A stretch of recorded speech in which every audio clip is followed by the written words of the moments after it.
Good day, future LPTs. So in today's review video, we will be discussing about latent heat. So it is one of the important topics in thermodynamics. So it describes how heat remains constant when changing the phase of the matter.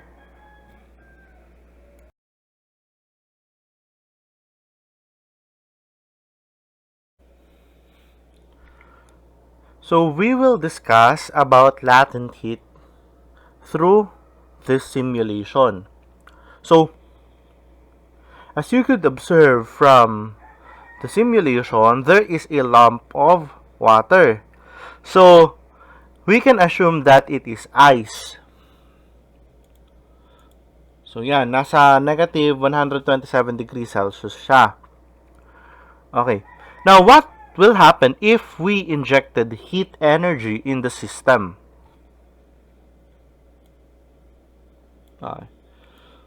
So, if we injected heat energy, di ba, the molecules will become aggressive. Okay. Will move or displace from its axis.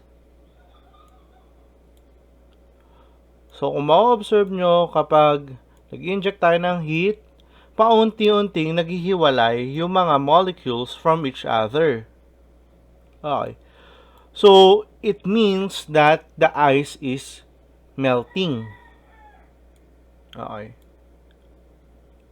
So, what if, yan, that temperature is sufficient enough to melt the ice. So, if we increase that temperature, meaning heat energy also flows in the system, and that amount of heat energy is sufficient enough to melt the ice into liquid. So, until the ice is fully melted, then the heat energy remains constant during the fusion process or the phase change process. So kung 334 joules per 334 yung energy. Now,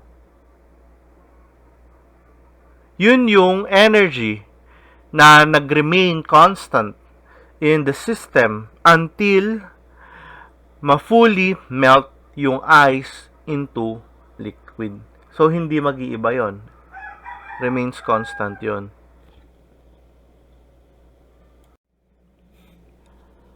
So, this illustration presents latent heat. So, as you could observe, in sa heat supplied and temperature in the middle of solid and liquid, that is the latent heat of fusion. So, it means that until the solid fully melts, diba? So, until the solid fully melts, the heat remains constant. The temperature also remains constant. So, that constant temperature and heat is sufficient enough to fully convert or fully change the phase of solid into liquid. So, this is the same as to liquid to gas.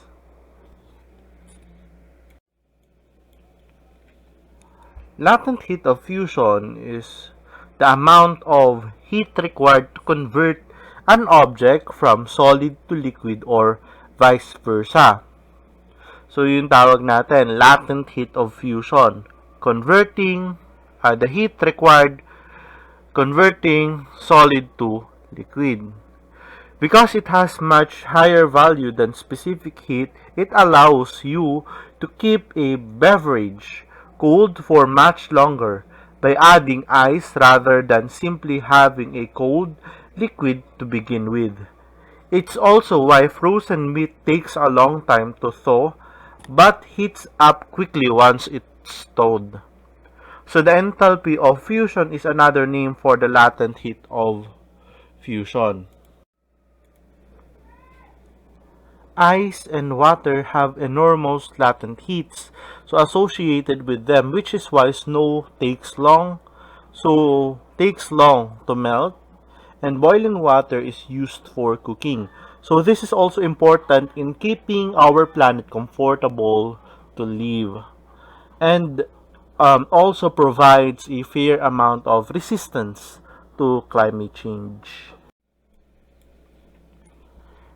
Next is the latent heat of vaporization. So it is the thermal energy required for a liquid to vaporize to gas, or the amount released when gas condenses to liquid. So the vaporization enthalpy is another name for latent heat of vaporization. Because water has a high latent heat of vaporization, steam bands are extremely hazardous. So when steam burns a person's arm, for example, this energy transfer causes the steam to condense, which uses much more energy than simply changing the temperature. So hot water would also burn.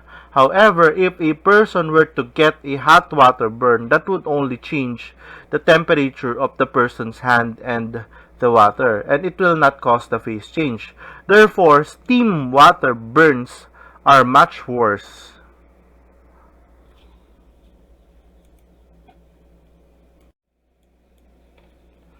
So these are the references of this presentation.